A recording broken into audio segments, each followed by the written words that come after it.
The fluorescent lights of the diner buzzed overhead like angry wasps, casting a sickly yellow glow over the cracked vinyl booths and coffee-stained countertops.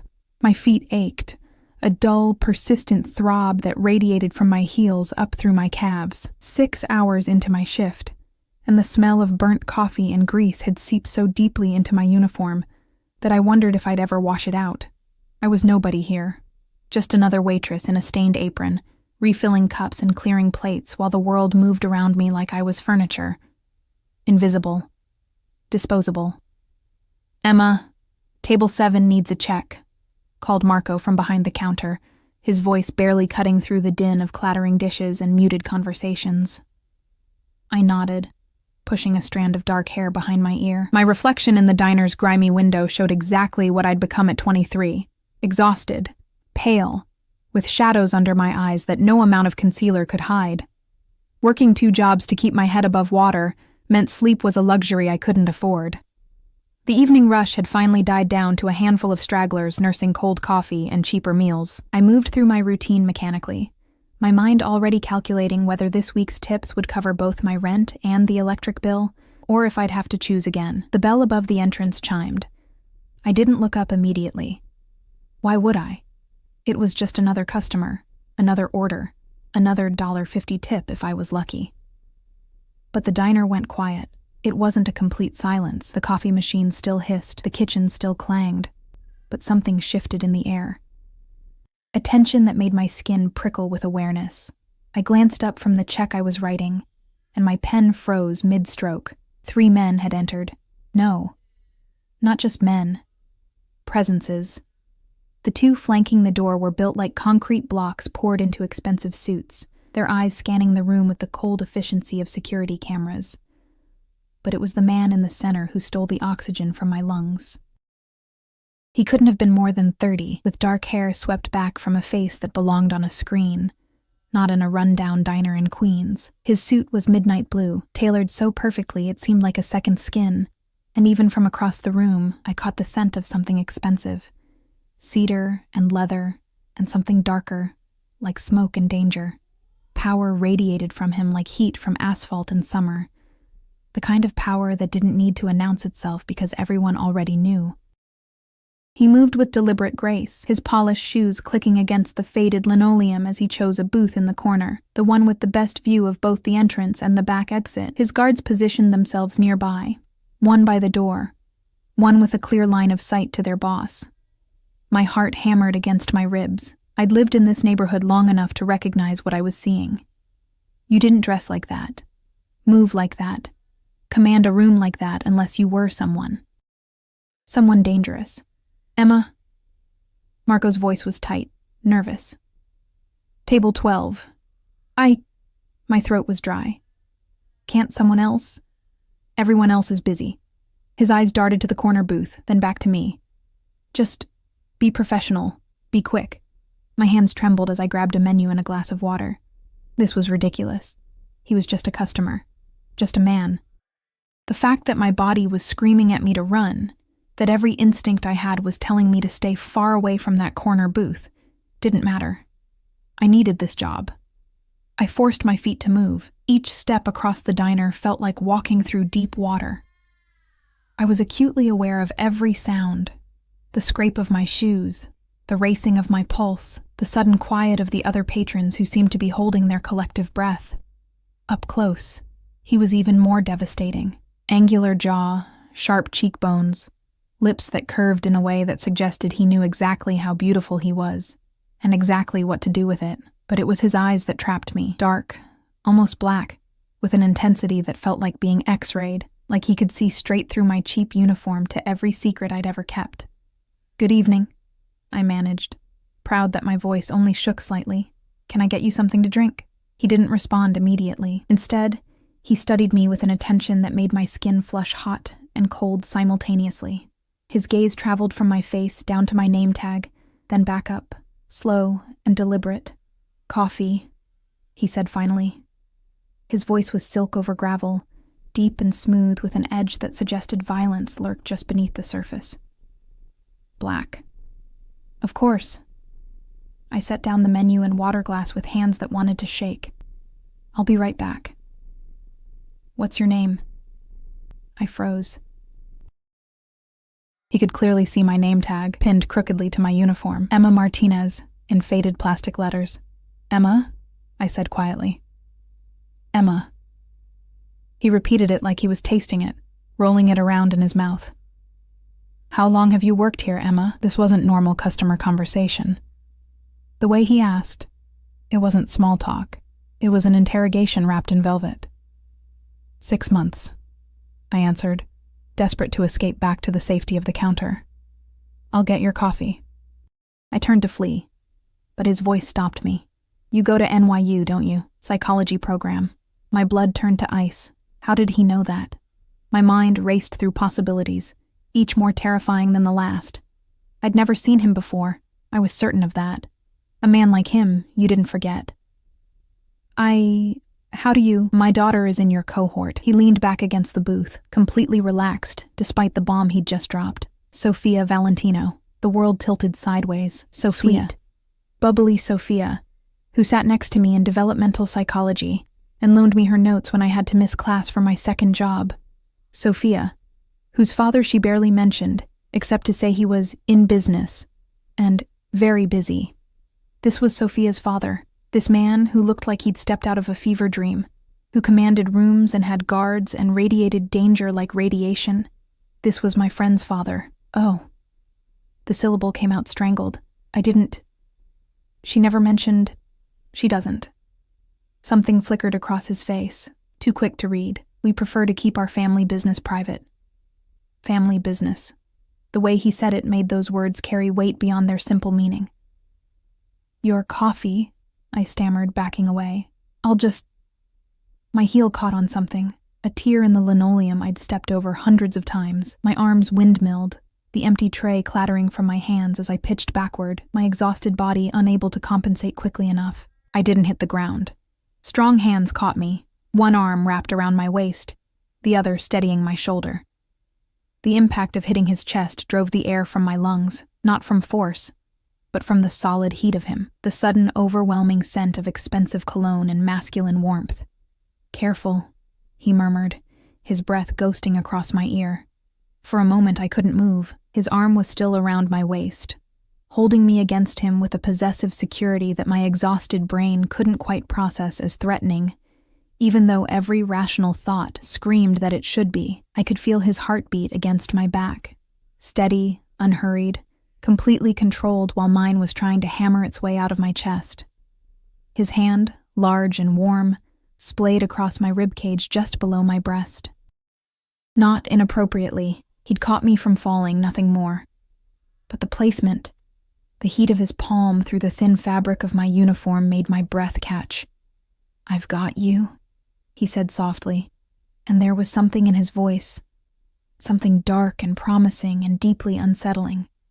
Reality crashed back. I jerked away from him, my face burning with humiliation and something I didn't want to name. He released me immediately, but not before I felt the slight reluctance in how his fingers trailed across my waist.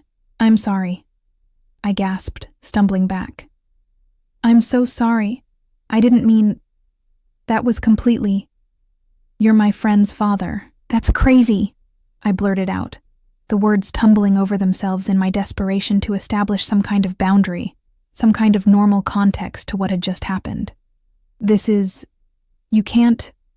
That was completely inappropriate. I mean, not that you did anything wrong, you caught me, but... Inappropriate. He repeated the word like it amused him. One dark eyebrow arched, and his lips curved into something that wasn't quite a smile. Is that what concerns you, Emma? The way he said my name, like it belonged to him now, sent a shiver down my spine that I desperately wanted to blame on the diner's aggressive air conditioning. You're Sophia's father, I said again, as if repeating it would make the situation make sense, would explain why my skin still burned where he'd touched me. She's my friend. This is... crazy, he supplied. And this time he definitely smiled. It transformed his face from dangerously beautiful to something else entirely, something that made my stomach flip and my knees weaken. Life often is, don't you think? One of his guards appeared at his elbow, murmuring something in rapid Italian. The boss, because that's what he was I understood that now with crystalline clarity, nodded once, his eyes never leaving my face. It seems I'm needed elsewhere. He stood in one fluid motion, and I had to tilt my head back to maintain eye contact. He was tall, broad-shouldered, and standing this close, I felt impossibly small, fragile. But I'll be back, Emma, for that coffee. It wasn't a question, it was a promise. He reached into his jacket. I flinched involuntarily, some primal part of my brain screaming danger. But he only extracted a wallet of buttery black leather. He pulled out several bills and placed them on the table. Even from my angle, I could see they were hundreds. For your trouble, he said, and for your discretion. I didn't see anything, I said automatically, the words coming from some survival instinct I didn't know I possessed.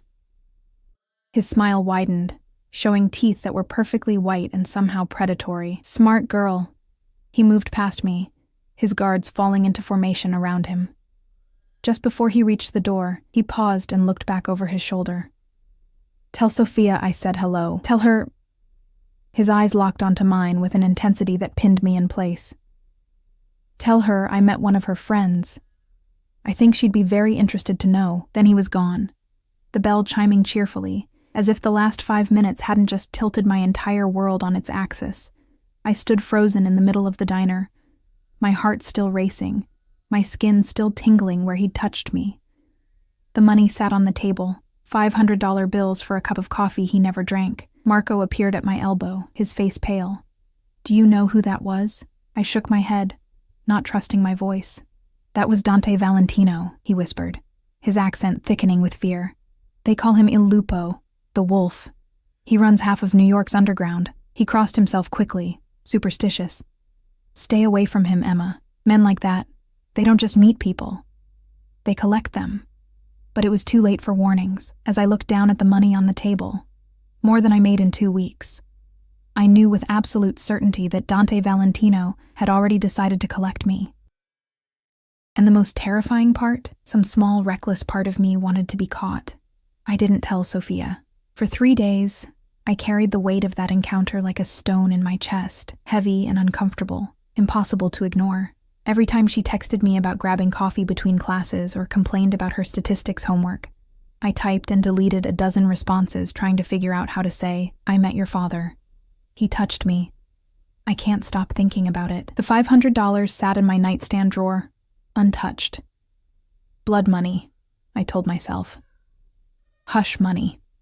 Money that came with strings attached, invisible threads that would tangle around my throat if I wasn't careful. But my landlord didn't care about my moral crisis.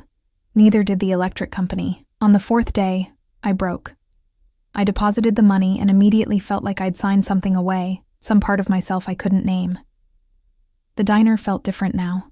Every time the bell chimed, my head snapped up, my pulse spiking with a mixture of dread and anticipation that made me nauseous. But Dante Valentino didn't return.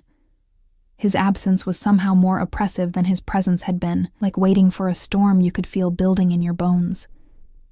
Friday afternoon, I was in the university library, drowning in research papers for my thesis on trauma bonding, when Sophia dropped into the chair across from me with her usual explosive energy. Em, thank God I'm dying. Professor Chen just assigned us another 50 pages of Bowlby for Monday, and I have a family thing this weekend.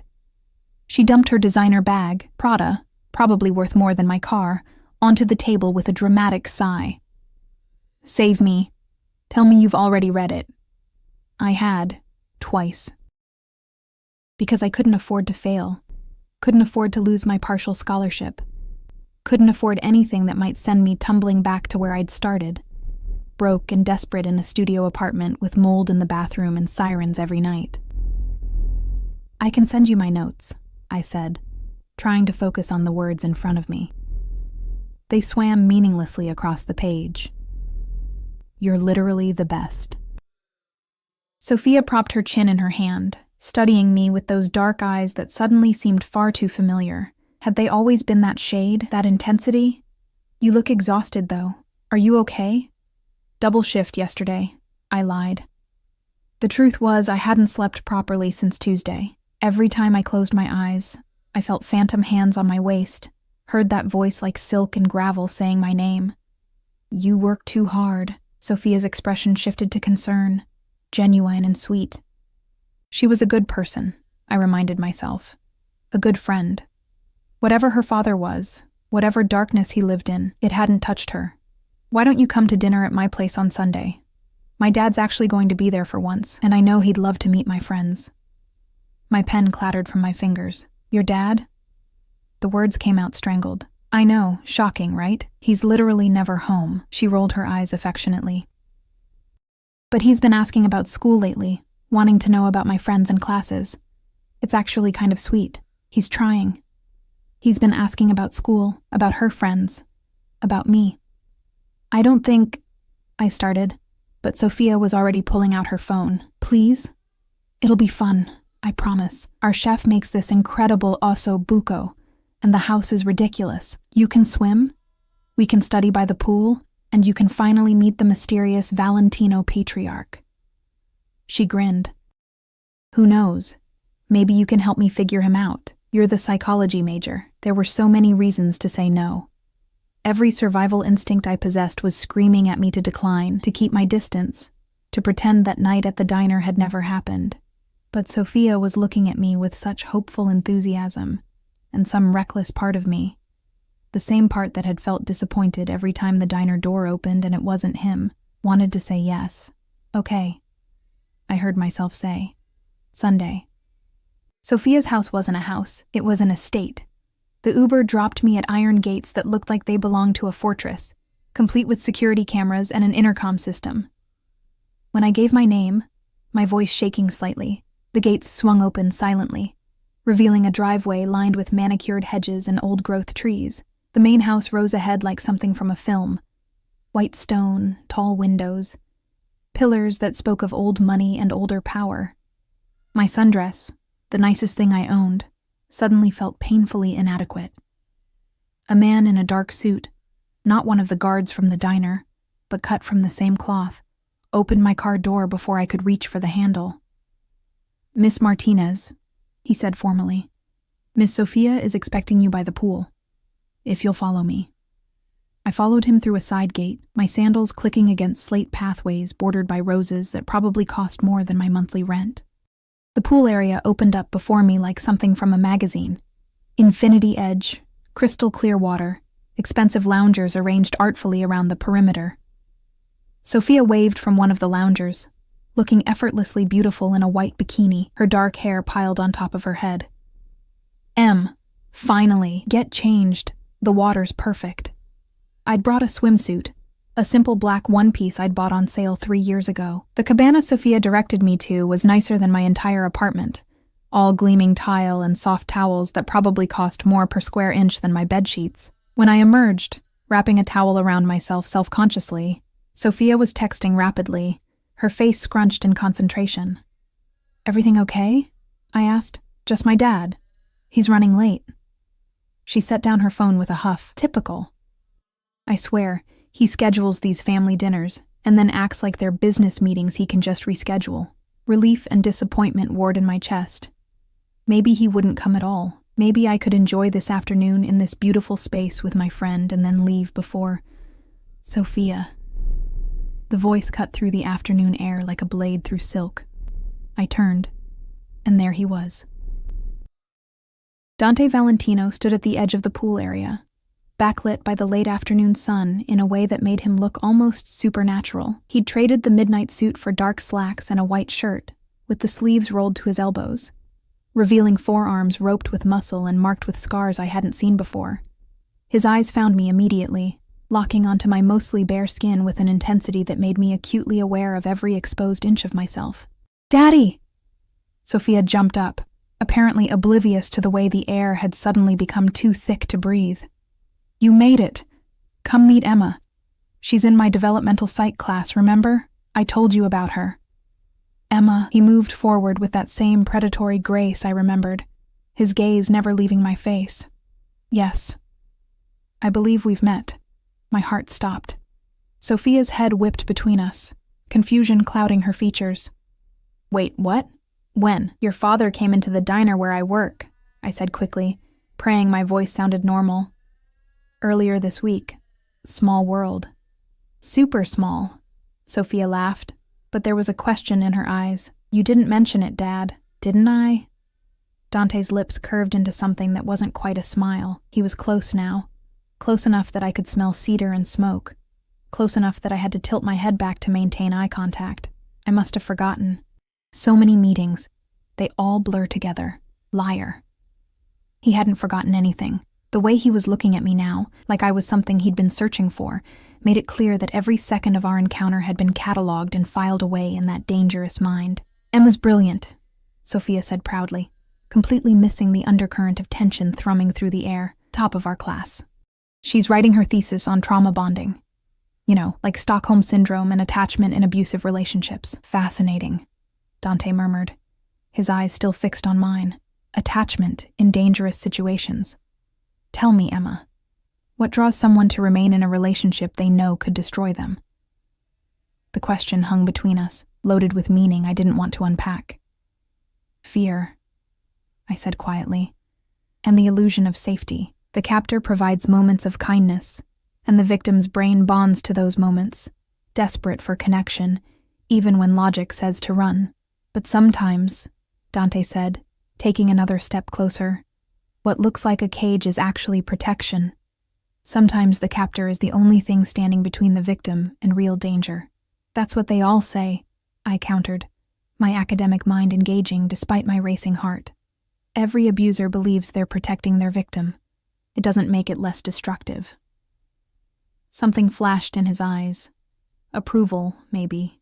Challenge, definitely. I think, he said softly, his voice dropping to a register that seemed meant only for me, despite Sophia standing right there.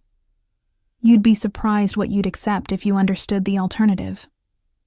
Okay, you two are being super weird and intense, Sophia interjected, laughing nervously.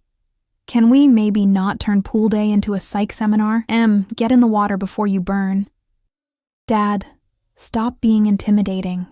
Dante's gaze slid to his daughter, and his entire demeanor shifted, softening, warming in a way that was almost shocking in its contrast.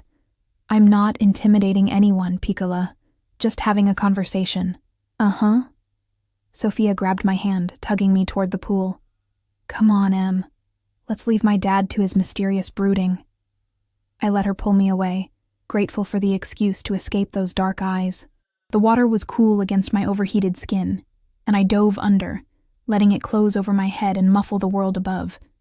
When I surfaced, pushing wet hair from my face, Dante was still standing at the edge of the pool, watching me with an expression I couldn't read. Then he smiled, a real smile that transformed his features from dangerous to devastating, and began unbuttoning his shirt. What are you doing? Sophia asked, surprised. It's a pool party, isn't it? He shrugged out of the shirt, revealing a torso that belonged in marble. All lean muscle and olive skin marred by more scars, a roadmap of violence survived. Seems a shame to waste it. He dove in without hesitation, barely making a splash, and when he surfaced near us, water streaming from his dark hair, I couldn't breathe properly. This was wrong. So deeply, fundamentally wrong. He was a mafia boss, a criminal. A man who probably had blood on his hands and bodies in his wake. He was my friend's father. And I wanted him anyway. The afternoon dissolved into something surreal. Sophia chattering away about classes and campus gossip while her father circled us like a shark in expensive swim trunks, his attention never straying far from me. Every time I looked up, he was there, watching, assessing, claiming me with his eyes in ways I knew I should find terrifying. When Sophia got out to take a phone call, I found myself alone in the pool with him, the silence stretched, heavy, and expectant. You shouldn't have come, Dante said finally, his voice low enough that it wouldn't carry. Sophia invited me, I replied, trying to sound defiant. I'm her friend. That, he said, moving closer through the water, is the problem. My back hit the pool's edge. He was close now, so close I could see water droplets caught in his eyelashes, could count the faint lines around his eyes that suggested he smiled more than his reputation would indicate. You're going to stay away from her, I said, my voice shaking but firm.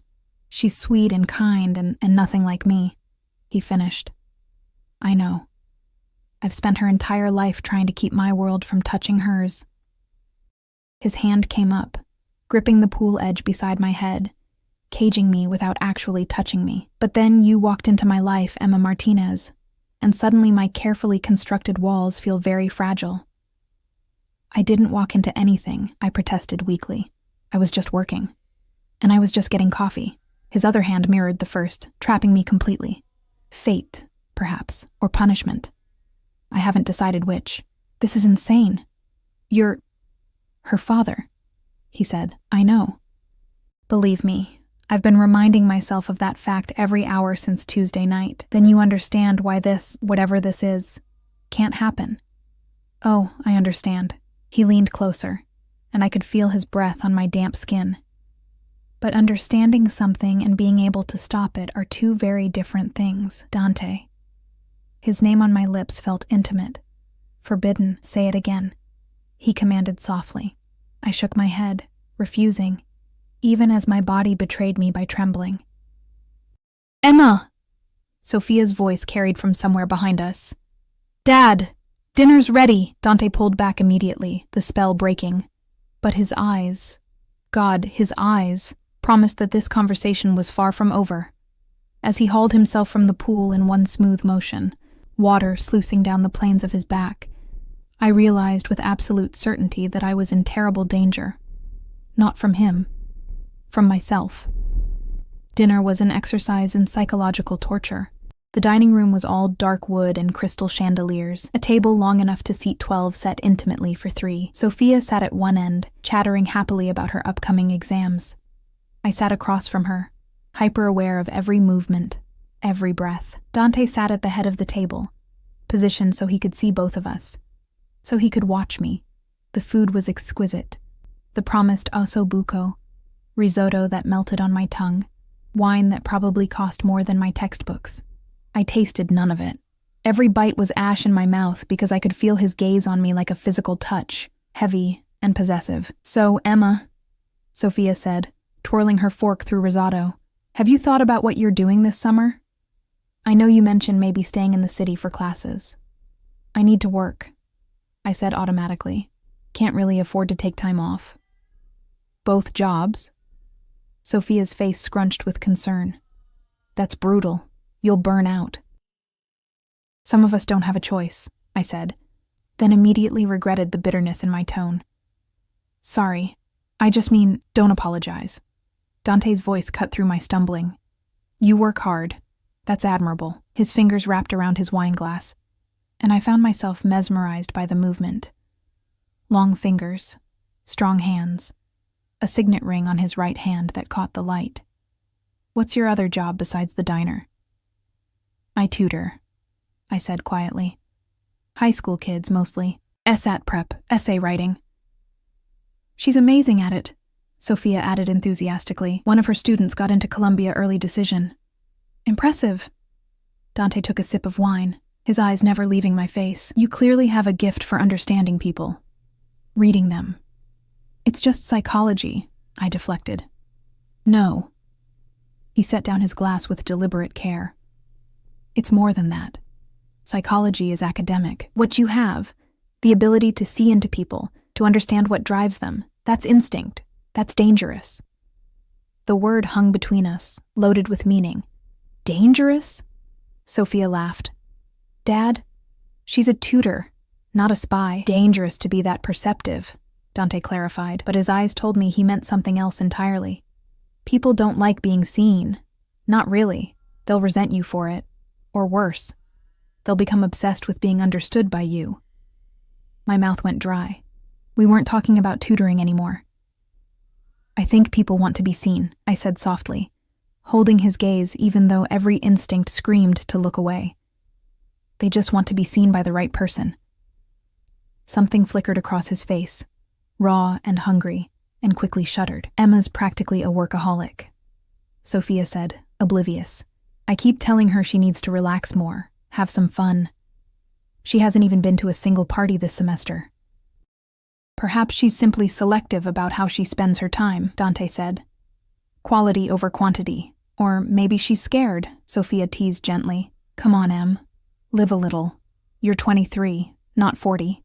I live plenty, I protested, but it sounded weak even to my own ears. The truth was, I was terrified. Terrified of losing control, of making mistakes I couldn't afford, of becoming like my mother, desperate and dependent on men who promised protection, but delivered pain. "What are you afraid of, Emma?" Dante asked, and the question felt like a hand reaching into my chest to wrap around my heart. "Nothing," I lied. "Everyone's afraid of something." He leaned back in his chair, the picture of casual power. "The question is whether that fear controls you, or whether you control it. And which one are you?" The question escaped before I could stop it. Bold and reckless and deeply inappropriate. Sophia's eyes widened. But Dante smiled, slow and predatory. "I thought you were good at reading people.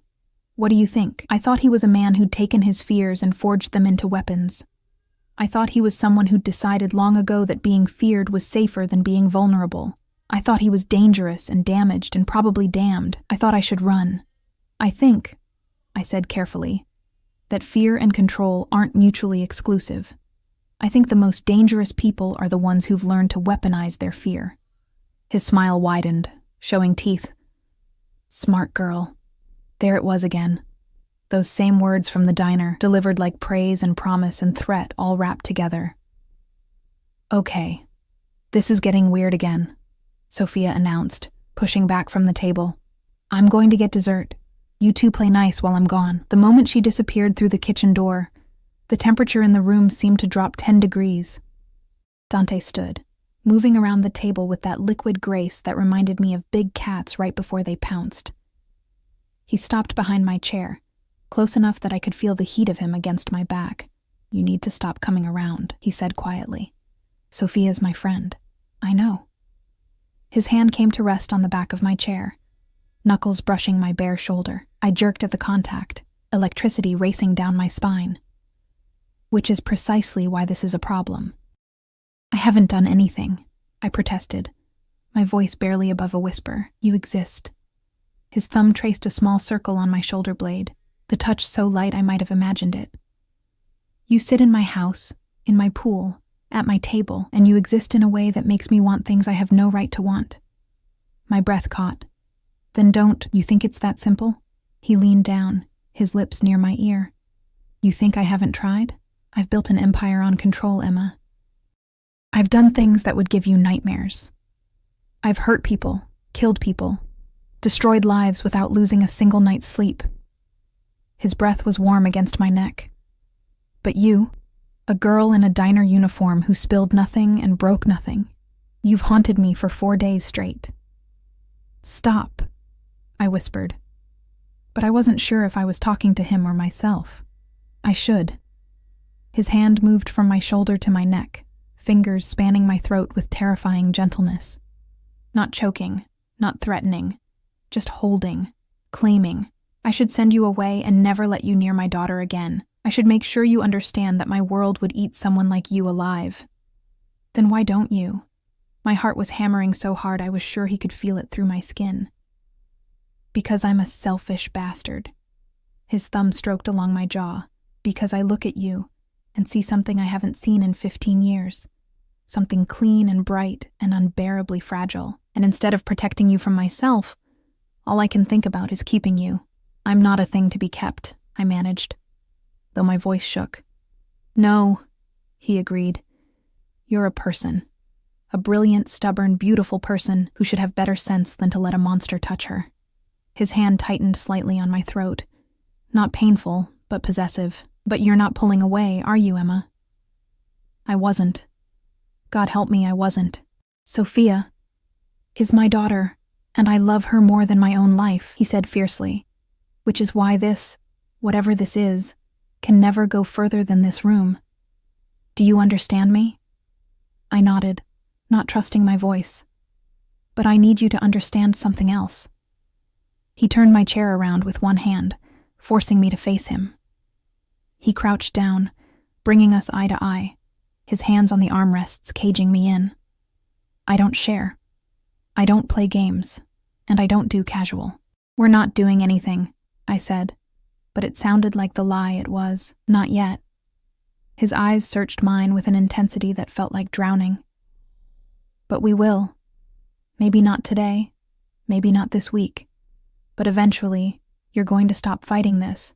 And when you do, when you finally admit that you feel this too, I'm going to take you. Completely. Do you understand?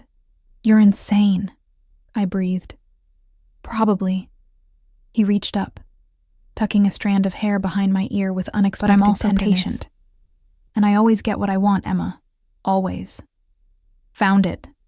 Sophia's voice echoed from the kitchen. Dante was across the room and back in his seat before I could blink, his expression smoothly neutral as his daughter emerged with tiramisu. Sorry. Our housekeeper reorganized everything, Sophia said cheerfully, setting down plates. You guys okay? You both look flushed. Just warm, I said quickly. Maybe I got too much sun. Dante said nothing, but when I risked a glance at him, he was watching me with an expression that made promises his words hadn't. I left immediately after dessert, claiming an early shift at the diner. Sophia hugged me goodbye, making me promise to come back soon. Dante shook my hand. Perfectly appropriate, perfectly normal. Except his thumb pressed against my pulse point, counting my racing heartbeat like he was memorizing it. It was a pleasure seeing you again, Emma, he said formally, but his eyes said mine. The Uber ride home was a blur. I stumbled into my tiny apartment, locked the door, and collapsed against it, my entire body shaking. This was impossible, unsustainable, insane. He was a criminal, a killer, my friend's father, and I wanted him with an intensity that terrified me more than anything he'd said. My phone buzzed. Unknown number. Unknown. You forgot your towel. I'll have it returned to you. My heart stopped. How did he get my number? Unknown. Don't look so worried. I have resources. Use them to know you got home safely. Unknown. Sleep well, Emma. Dream of better men than me. I stared at the messages, my thumb hovering over the delete button. I should block him. Report him. Tell Sophia everything and run as far from the Valentino family as possible. Instead, I saved his number. And late that night, when I couldn't sleep, when my skin still burned where he'd touched me, I typed out a message I would never send. I'm trying to dream of better men. But you're the only one who appears. I deleted it before I could do something catastrophically stupid, but I didn't delete his number. Monday morning, I was running late for my shift at the diner. My mind still foggy from another sleepless night. I'd managed to avoid Sophia all day Sunday, claiming illness via text. It was cowardly, but I needed time to think, to process, to figure out what I was going to do about the fact that I couldn't stop thinking about her father's hands on my throat. I was so distracted that I didn't notice the black SUV following me until it pulled up to the curb beside me. The back window rolled down, and my stomach dropped. Dante Valentino sat in the back seat, looking impossibly crisp in a charcoal suit despite the early hour. Get in. I have work, I said, proud that my voice only shook slightly. Call in sick. I can't just... Emma. His voice dropped to that dangerous register that made my knees weak. Get in the car. We need to talk. We have nothing to talk about. Wrong. He opened the door from the inside, a clear command. We have everything to talk about, but I'd prefer not to have this conversation on a public street. I should have walked away. Should have told him to leave me alone, to respect boundaries, to stop whatever this was before it started. Instead, I got in the car. The door closed behind me with a sound like a cell door slamming shut, and as the SUV pulled away from the curb, I realized I'd just made a choice I could never take back. Dante's hand found mine in the darkness of the back seat, his fingers interlacing with mine possessively. Where are we going? I whispered. Somewhere we can be honest, he said. No daughter. No witnesses. Just you and me, and the truth neither of us wants to admit. The truth was, I was already his. I just hadn't admitted it yet. The SUV wound through Manhattan with purpose, leaving behind the familiar chaos of my neighborhood for streets I'd only seen in movies. Tree-lined, quiet, dripping with old money. My hand remained clasped in Dante's, his thumb tracing absent patterns on my palm that made concentration impossible. Where are we going? I asked again, when the silence became unbearable. Somewhere safe. His eyes never left the window, scanning the streets with practiced vigilance. Somewhere we won't be interrupted. The car pulled up to a building of gray stone and Art Deco elegance, a pre-war apartment building that screamed exclusivity. The doorman nodded respectfully as Dante's driver opened our door, and I felt impossibly small and out of place in my diner uniform and worn sneakers. Dante's hand pressed against the small of my back, guiding me through a lobby of marble and mirrors, into an elevator lined with mahogany. The operator, an actual elevator operator, pressed the button for the penthouse without being told. "You're not going to murder me, are you?" I tried to joke, but my voice cracked on the words. Dante's expression was unreadable. "If I wanted you dead, Emma, you'd already be gone. What I want from you is far more complicated." The elevator opened directly into an apartment that stole my breath. Floor-to-ceiling windows overlooked Central Park, the morning light spilling across hardwood floors and minimalist furniture that probably cost more than I'd earn in 5 years. Everything was cream and charcoal and clean lines, beautiful and cold, like a museum exhibit of how rich people lived. "Is this where you live?" I asked, moving to the windows because looking at the view felt safer than looking at him. "One of my properties. I use it when I need privacy." He shrugged out of his suit jacket, draping it over a chair with careless elegance. "Sophia doesn't know about this place. Neither does anyone else who matters. Except me," I said quietly. "Except you." He moved behind me, close enough that I could feel his heat. "Do you understand what that means, Emma? Bringing you here?" I shook my head, not trusting my voice. "It means I'm trusting you with something I trust no one with. Location, access, vulnerability." His reflection appeared in the glass beside mine.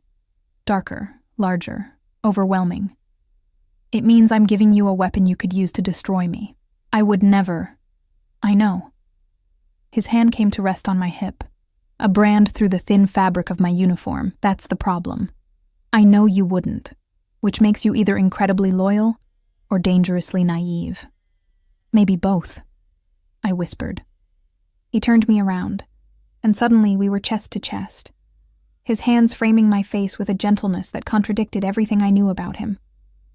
"I brought you here to give you a choice," he said, his voice rough. "A real one. Without Sophia nearby, without witnesses or consequences you can't take back. I need you to understand what you'd be choosing." "I don't understand. I'm a bad man, Emma." His thumbs stroked my cheekbones, and I shivered. "Not complicated, not misunderstood, genuinely bad. I've killed people, not in self-defense, not in war. I've ordered executions. I've destroyed families, businesses, lives. I traffic in violence and fear, and I'm good at it." His eyes searched mine with desperate intensity. "And if you stay, if you choose this, I will consume you. I will be possessive and jealous and overprotective to the point of suffocation. I will want to own every smile, every thought, every breath. Do you understand what I'm telling you?" My heart was hammering so hard I thought it might break through my ribs. "You're trying to scare me away. I'm trying to be honest." His forehead dropped to mine, and I felt him trembling, actually trembling. "Because once this starts, Emma, I won't be able to stop. I won't want to stop. And you need to know that before you make a choice you can't unmake." "What if I've already chosen?" The words escaped before I could stop them, reckless and true and terrifying. His breath hitched. "Then God help us both." He kissed me. Not gently, not carefully. He kissed me like a drowning man gasping for air, his hands tangling in my hair, his body pressing mine back against the cold glass of the window. I gasped against his mouth, and he swallowed the sound, deepening the kiss until I couldn't remember why this was wrong. Couldn't remember anything except the taste of him. Coffee and danger and dark promises. My hands found his chest, and I meant to push him away. I swear I did. But instead, my fingers curled into his shirt, pulling him closer, desperate for more contact, more heat, more of whatever this madness was that had been building between us since the moment I'd looked up and seen him in that diner. When he finally pulled back, we were both breathing hard, his pupils blown wide with desire that matched my own. "This is insane," I panted. "Yes." He kissed my jaw, my neck, the hollow of my throat.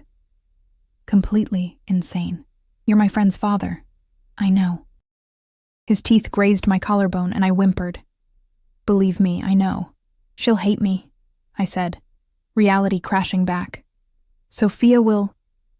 She can never know. He pulled back, his hands gripping my shoulders with bruising intensity. Not now. Maybe not ever. Do you understand, Emma? This. Us. It stays between these walls until I can figure out how to make it work. And if you can't, his jaw clenched, then I'll deal with the consequences. But I won't lose you. Not now that I've had you. You haven't had me, I protested weakly. His smile was dark and knowing. Not yet, but I will, cara mia, soon. My phone buzzed in my pocket, shattering the moment. I fumbled for it with shaking hands. Sophia's name flashed across the screen. Sophia. Where are you? You're not at the diner and you're not answering your phone, getting worried. Guilt crashed over me like a wave. What was I doing? This beautiful, kind girl who'd been nothing but a friend to me, and I was pressed against windows kissing her father, planning secret meetings, becoming exactly the kind of person I'd always despised. I have to go, I said, my voice breaking. This is wrong, Dante. It's all wrong. Wrong doesn't mean impossible. He caught my wrist as I tried to move past him. And it doesn't change how you feel. How I feel doesn't matter, I shot back. Sophia matters. Your relationship with her matters. I'm not going to be the thing that destroys that. You think I'd let that happen? His voice hardened. You think I haven't spent every second since meeting you trying to figure out how to have both? How to keep my daughter's love and have you too. You can't have both. The words came out too loud, too raw. That's not how this works. Eventually she'll find out, and she'll hate us both, and you'll have to choose. And we both know who you'll choose. Something flickered across his face. Pain, maybe. Recognition, definitely. You're right, he said quietly. If it came down to it, I'd choose Sophia. Every time. She's my daughter, my blood, my responsibility. The words shouldn't have hurt. I'd known it was true. But hearing him say it felt like a knife between my ribs. Then let me go, I whispered. No. His hand cupped my face, forcing me to look at him, because I'm going to find a way to have both. I didn't build everything I have by accepting limitations, Emma. I make the world bend to my will. You can't bend this. Watch me. He kissed me again. Hard and possessive, a seal on a promise I didn't fully understand. Go. Answer Sophia. Be her friend. But know that this isn't over, not by a long shot. The ride back to my neighborhood was silent, except for my racing thoughts. Dante's driver dropped me a block from the diner with instructions from his boss to ensure she arrives safely, like I was something precious, something worth protecting. I called Sophia from the sidewalk, spinning a lie about a family emergency and my phone dying. She accepted it without question because that's who she was, trusting, kind, everything her father wasn't, everything I was betraying. The next 2 weeks were torture. I avoided Sophia's calls, made excuses to skip study sessions, threw myself into work until exhaustion was my only companion. But Dante was everywhere. Not physically. He was smart enough not to show up at the diner again, but his presence haunted me anyway. Flowers arrived at my apartment with no card. Expensive ones. Peonies and garden roses that must have cost hundreds. I threw them away and found another bouquet the next day. My student loan payment was mysteriously paid in full. When I called the company, they said an anonymous benefactor had covered it. $5,000, gone just like that. The diner's owner suddenly decided to give me a raise, substantial enough that I could quit my tutoring job if I wanted. When I asked why, he got nervous and said something about a business consultation that had gone well. Dante was taking care of me. From the shadows, with invisible hands, he was weaving a net of protection and provision around my life that made it harder and harder to pretend I didn't want exactly what he was offering. Then Sophia showed up at my apartment. I'd just gotten home from a closing shift, dead on my feet, when her knock echoed through my tiny studio. For a moment, I considered not answering, cowardly, but self-preserving. "Em, I know you're in there," she called. "Your neighbor said you just got home. Please, I just want to talk." Guilt propelled me to the door. She stood in my dingy hallway looking like a magazine ad for wealth. Designer jeans, cashmere sweater, perfect makeup, and something in her eyes made my stomach drop. "Can I come in?" she asked quietly. I stepped aside, acutely aware of how shabby my apartment must look to her, the secondhand furniture, the water-stained ceiling, the refrigerator that hummed too loudly. She sat on my threadbare couch and looked at me with an expression I couldn't quite read. "You've been avoiding me. I've been busy. Don't." Her voice was sharper than I'd ever heard it. "Don't lie to me, Em. We've been friends for months. I know when you're pulling away." My throat tightened. "Sophia, is it because of money?" she asked suddenly. "Because I have more than you? I know sometimes that makes things weird, but I thought we were past that." "No," I said honestly. "It's not about money." "Then what?" Her eyes searched mine. Did I do something? Say something wrong? "Yes," I thought. "You invited me into your life, into your home, and I repaid you by wanting your father. It's complicated," I managed. "Uncomplicate it." She leaned forward, earnest. "You're one of the few real friends I have, Emma. Most people just want to be around me because of my dad, or his money, or his connections. But you liked me before you even knew who my family was. That matters." The guilt was suffocating. "Sophia, my dad asked about you," she said, and my heart stopped. "Last week. Wanted to know if you were okay, if you needed anything. It was weird. He never asks about my friends. What did you tell him?" The question came out strangled, that I was worried about you, that you'd been distant. She tilted her head, studying me. He got this look on his face.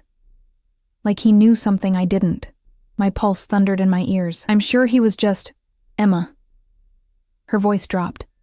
"My dad is a lot of things, but subtle isn't one of them when it comes to protecting what's his. And lately, he's been acting like you're under his protection. That's ridiculous. Is it?" She stood, pacing my small space. "The flowers. The sudden good fortune. My father operates in patterns, and I've been watching him my whole life. This is what he does when he's claimed something." Claimed. The word came out weak. She turned to face me, and her expression was careful, calculating. More her father's daughter than I'd ever seen. "I need you to be honest with me," she said quietly. "Is there something going on between you and my dad?" The question hung in the air like smoke from a gun. I could lie. Should lie. Protect everyone involved with a simple denial. But looking into Sophia's eyes, intelligent, knowing, already suspicious, I knew the lie wouldn't hold. "Yes," I whispered, and watched her face crumble. The silence that followed my confession was deafening. Sophia stared at me like I'd struck her, her face cycling through emotions too quickly to track. Shock, hurt, disgust, confusion. "How long?" Her voice was barely audible. 2 weeks. Not even that. I wrapped my arms around myself, feeling exposed. "Nothing's really happened, we've just what?" She laughed, bitter and harsh. "Just kissed? Just fucked? Just decided to betray me behind my back?" "It wasn't like that." "Then what was it like, Emma?" She whirled on me, and I'd never seen her like this, fury making her beautiful face sharp and cold. "Explain to me how my friend, my trusted friend, ends up with my father, a man twice your age who kills people for a living." "I know how it sounds. Do you?" She stepped closer, and I could see tears threatening at the corners of her eyes. "Do you have any idea what it's like to be me? To have everyone around you want something from you? From your family? From your father's power? I thought you were different. I thought you actually gave a shit about me." "I do." The words burst from me desperately. "Sophia, I never meant for this to happen. I tried to stay away, tried to stop it. Clearly not hard enough." She swiped angrily at her eyes. "God, I'm so stupid. The way he looked at you at dinner, the questions about you. I saw it and I ignored it because I trusted you both. Shame burned through me like acid. I'm sorry. I'm so sorry. Sorry doesn't fix this." She grabbed her purse, heading for the door. "I need to think. I need to not look at you right now." "Sophia, please." She paused at the door, her back to me. My father destroys everything he touches, Emma. Everyone who gets close to him ends up dead or damaged or wishing they were. I've watched it my whole life. She looked back over her shoulder, and the pity in her eyes was worse than her anger. You think you're special? You think you'll be different? You're just the newest thing he wants to possess. The door slammed behind her, and I collapsed onto the couch, my entire body shaking. What had I done? What had I thrown away for a man I barely knew? For feelings I couldn't explain? For a connection that defied every rational thought? My phone buzzed. Dante. Sophia just called. She knows. Come to the penthouse. Now. Me. I can't. I've done enough damage. Dante. Emma. This isn't a request. Me. I'm done. This was a mistake. All of it. 3 minutes later, someone was pounding on my door.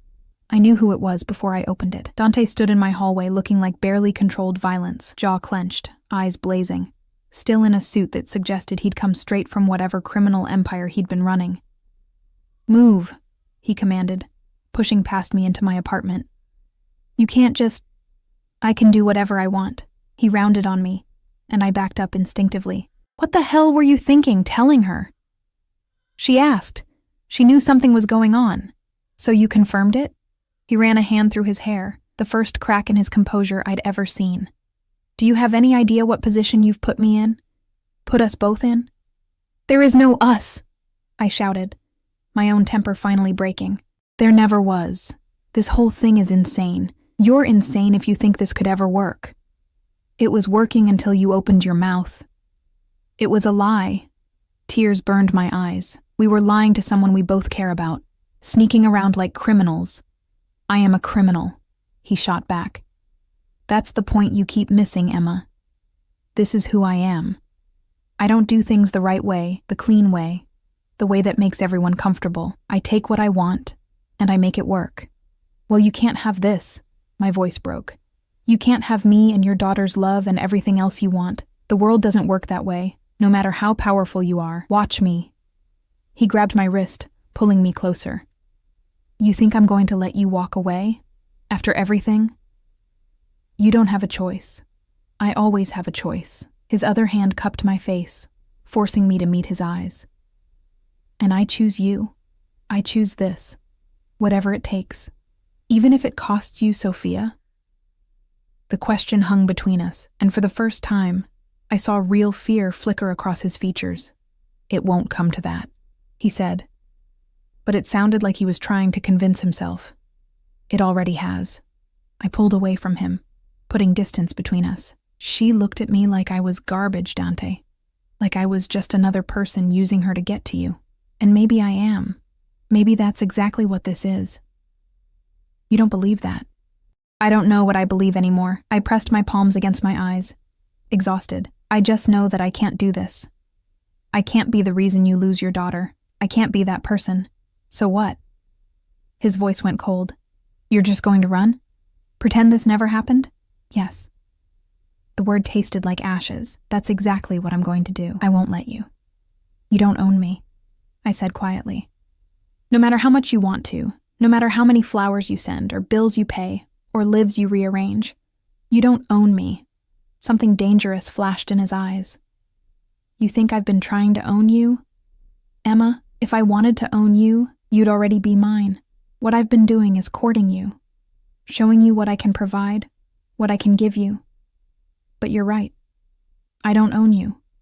He moved closer, predatory. Yet. There is no yet. His phone rang, cutting through the tension. He glanced at the screen and cursed viciously in Italian. I have to take this, he said, his jaw tight, but this conversation isn't over. He answered in rapid Italian, his voice dropping to that dangerous tone I'd heard once before. Whatever he was hearing made his expression darken, and fear skittered down my spine. He ended the call and looked at me with an intensity that stole my breath.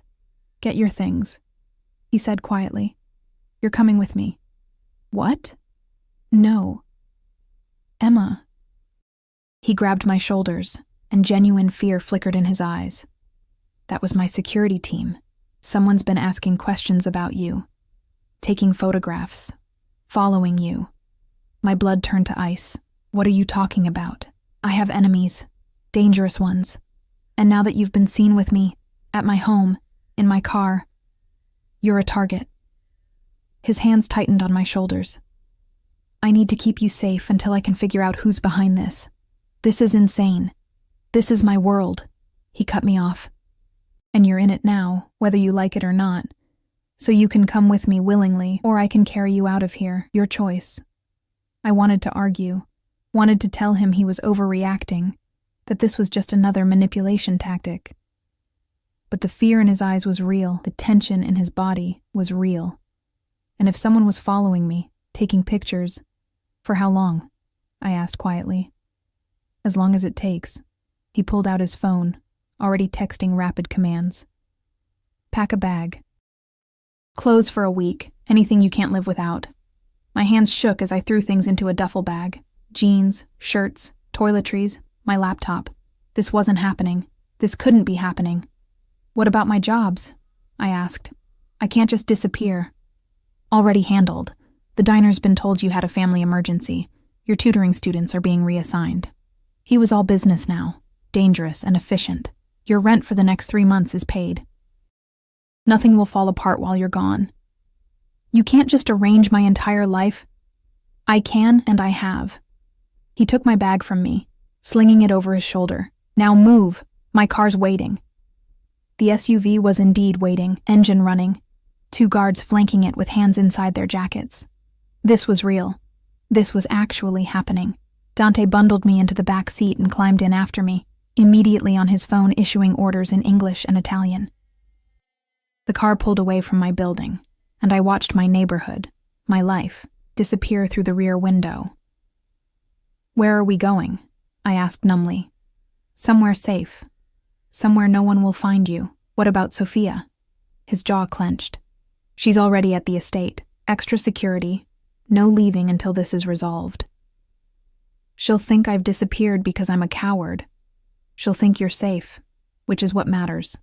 He finally pocketed his phone and turned to me, his expression softening slightly. I know you're scared.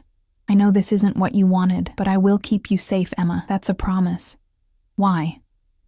The question escaped before I could stop it. Why do you care this much? You barely know me. I know enough. His hand found mine, interlacing our fingers. I know you're brilliant and stubborn and kind in ways I haven't been in decades. I know you see me, really see me. And you're still here. I know that when I thought someone might hurt you, I felt something I haven't felt since Sophia was born. Genuine fear. That's not love, I whispered. That's obsession. Maybe. He raised our joined hands, pressing a kiss to my knuckles. But it's mine. You're mine. And I protect what's mine. The safe house turned out to be a compound upstate. All stone walls and security gates and guards with automatic weapons. It was beautiful in a fortress kind of way, perched on a hillside with views that would have been breathtaking if I wasn't a virtual prisoner. Dante installed me in a bedroom that was bigger than my entire apartment, with a bathroom of marble and gold that looked like something from a palace. Then he disappeared, leaving me with guards outside my door and no answers. I lasted 2 hours before I went looking for him. He was in a study lined with books and weapons in glass cases, bent over a desk covered in photographs and documents. He looked up when I entered, exhaustion carving lines around his eyes. You should be resting, he said. I should be a lot of things. I moved closer, looking at the photographs spread across his desk. My stomach dropped. They were of me, walking to work, leaving class, sitting in a coffee shop. Dozens of them, taken over weeks. Oh my God. This is why you're here. His voice was grim. Someone's been tracking you for at least a month, long before I ever walked into that diner. My mind raced. So this isn't about you? About being seen with you? I don't know yet. He stood, coming around the desk. But I'm going to find out. And when I do, the violence implicit in those words should have scared me. Instead, I felt something else. Protected. Safe. Claimed in a way that was definitely obsessive and possibly insane, but undeniably real. I'm sorry, I said quietly. About Sophia. About everything. Don't be. He pulled me against him, and I went willingly, letting myself be held for the first time since this nightmare began. This is my fault. I should have been more careful, should have protected you better. You can't control everything. Watch me try. He pressed a kiss to my hair. I'm going to fix this, Emma. All of it. The threat, Sophia. Everything. I'm going to make it so you can have your life back and still be mine. That's impossible. I don't believe in impossible. He tilted my face up, and his eyes held promises and threats in equal measure. I believe in what I want, and I want you. Safe, happy, and mine. He kissed me then, deep and claiming and absolutely certain. And despite everything, despite the insanity of this situation and the impossibility of any future together, I kissed him back. Because he was right. I was his. Had been since that first moment in the diner when his eyes met mine and the world tilted on its axis. The question was whether I'd survive being claimed by a wolf. 3 days passed in the compound, like we were the only 2 people in the world. Dante worked tirelessly, making calls and coordinating his people, hunting whoever had been following me with single-minded intensity. And when he wasn't working, he was with me, talking, touching, teaching me about his world in ways that should have terrified me, but somehow didn't. On the 4th day, Sophia showed up. I was reading on the terrace when I heard her voice echoing through the halls, demanding to see me. Dante tried to intercept her, but she pushed past him, emerging onto the terrace with fury in her eyes. You, she said, pointing at me. We need to talk. Dante moved to intervene, but I shook my head. It's okay. I owe her this. He hesitated, then nodded. I'll be inside. You need me, you call. When we were alone, Sophia sat in the chair across from me, her posture rigid. For a long moment, neither of us spoke. I've been thinking, she said finally, about you and my dad, about how furious I am, how betrayed I feel. She paused, but also about how I've never seen him look at anyone the way he looks at you. I blinked, surprised. Sophia. Let me finish. She held up a hand. My mom left when I was 5. Did you know that? She couldn't handle his world, couldn't handle what he was. Since then, it's been just us. He's been father and mother and protector and everything, and he's never let anyone close. Never. I didn't know, I said softly. He's been alone for 15 years, Emma. By choice. Because keeping people at a distance kept them safe, kept me safe. Her eyes met mine, still hurt but softer now. And then you walked into that diner, and I watched him crack open in ways I didn't think he was capable of anymore. Tears pricked my eyes. I never meant to hurt you. I know. She sighed, looking suddenly older than her 22 years. And I know my dad. When he wants something, he doesn't let go. Which means you're not going anywhere, whether I like it or not. If you can't accept this, I'll walk away, I said, meaning it. You're more important. To him or to you, she challenged. Both. She studied me for a long moment, then shook her head. You really mean that, don't you? Yes. Which is probably why he's so obsessed with you. A ghost of a smile crossed her face. You're the first person who's ever chosen me over him, even knowing what he can give you, what he can do for you. You'd still walk away from me. You're my friend, I said simply. And he's what?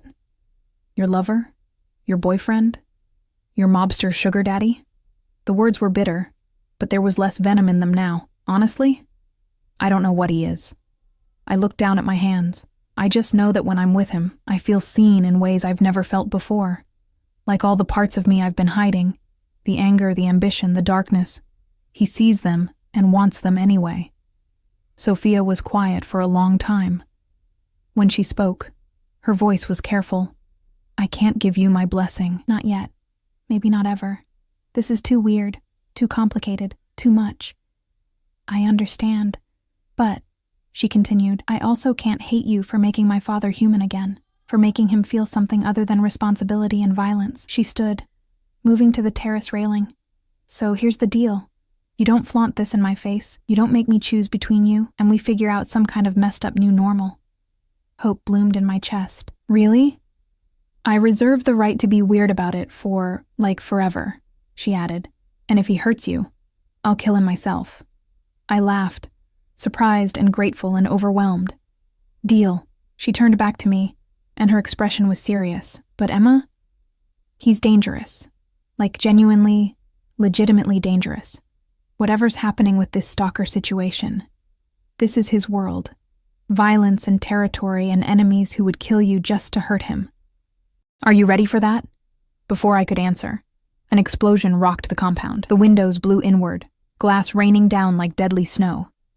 I threw myself over Sophia instinctively, covering her as shouts erupted from inside the house. Gunfire. Rapid, professional, terrifyingly close.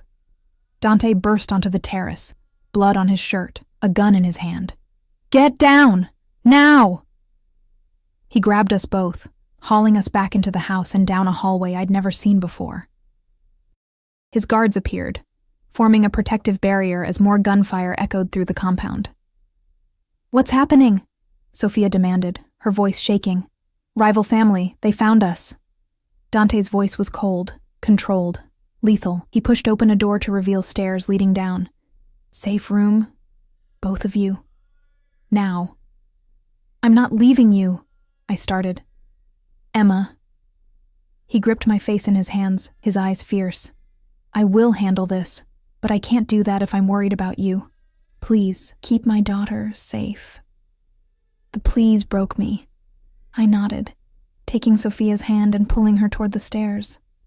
The safe room was underground, concrete and steel, stocked with supplies. We could hear the battle raging above, muffled explosions, gunfire, screaming. Sophia was crying silently, and I held her, both of us shaking. He'll be okay, I whispered. He has to be okay. 2 hours later, the door opened. Dante stood there, covered in blood and gunpowder residue, exhausted but alive. His eyes found mine immediately, and the relief in them was profound. It's over, he said. They're dead, all of them. Sophia ran to him, and he held her tight, murmuring assurances in Italian, but over her shoulder, his eyes stayed locked on mine.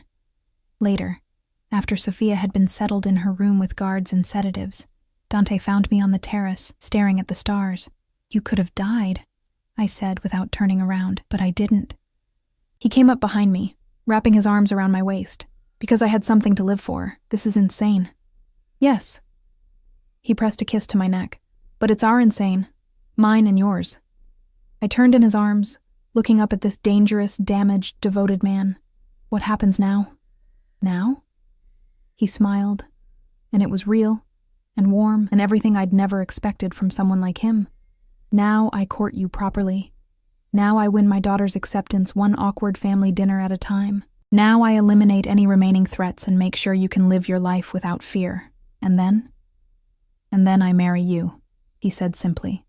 Because I'm Italian, and traditional, and possessive as hell. And because you're mine, Emma Martinez. You've been mine since the moment you looked up at me in that diner and didn't run. I should have run, I whispered. But you didn't. His forehead touched mine. You stayed. You chose this. You chose me. And I'm going to spend the rest of my life making sure you never regret it. He kissed me as the sun rose over the compound, bathing us in golden light. And despite everything, the violence, the impossibility, the absurdity of falling for my friend's father who happened to be a Mafia boss, I knew he was right. I'd chosen this. Chosen him. Chosen a life that would never be normal or safe or simple, but it would be ours. And somehow, that was enough. Epilogue. 6 months later, I stood in front of a mirror in a dress of ivory silk, my hands shaking as Sophia adjusted my veil. You look beautiful, she said softly. Stupidly, unfairly beautiful. You don't have to do this, I told her for the 100th time. Be my maid of honor. If it's too weird, shut up. She squeezed my hand. It's definitely weird, like therapy for life weird, but you make him happy. And weirdly, he makes you happy, so I'm choosing to be supportive and only occasionally traumatized. I laughed, tears threatening my carefully applied makeup.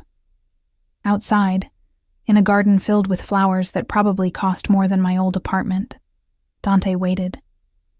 We'd had 6 months of careful courtship, of family dinners that were sometimes awkward but increasingly warm, of building something real beneath the obsession and desire. The rival family had been eliminated. The stalker, a bitter ex-associate of Dante's, had been dealt with. My life had been returned to me, upgraded with security and resources, but fundamentally still mine. And through it all, Dante had been patient and possessive and perfectly himself.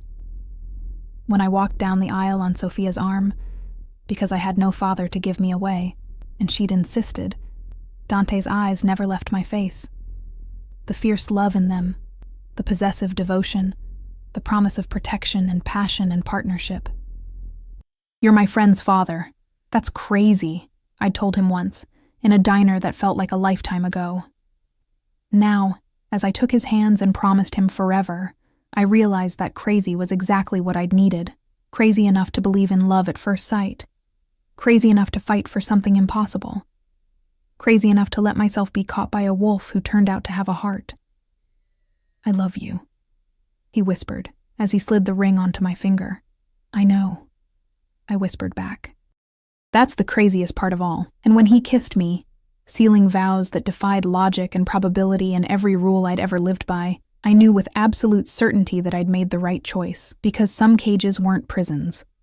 Some were promises. And some wolves didn't devour you, they devoted themselves to you instead.